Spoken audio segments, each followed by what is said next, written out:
ಸಿಡಿದೊಡೆದು ಹೋಗಲಿ.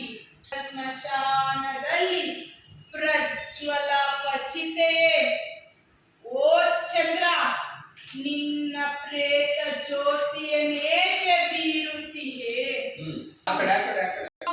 ಸಾಕು ಈ ನಿನ್ನ ರುದ್ರ ಪರಿಹಾಸ್ಯ. ನಿನ್ನ ಕೊಲೆಗೈವರಾರಿಲ್ಲವೇ? ಅಲ್ಲಿ ಆ ಬಾರಿಯ ಸಪ್ತ ಸುಡುಗಾಡಿನಲ್ಲಿ ಓದ್ತಾರೆ ನುಗ್ಗು ನಾಳೆ, ಓದ್ತಾರೆ ನಾಳೆ, ಓದ್ತಾರೆ ನುಗ್ಗು ನಾಳೆ, ಹೋಗು ನುಗ್ಗು, ಓದ್ತಾರೆ ನುಗ್ಗು ನಡೆ ತಾಗು. ಅಲ್ಲಿ ಒಡೆದು ಚೂರು ಚೂರಾಗುವಿರಿ. ಅದನ್ನಾಡಿ ತಣಿವೆನು ತಣಿಯುವೆನು.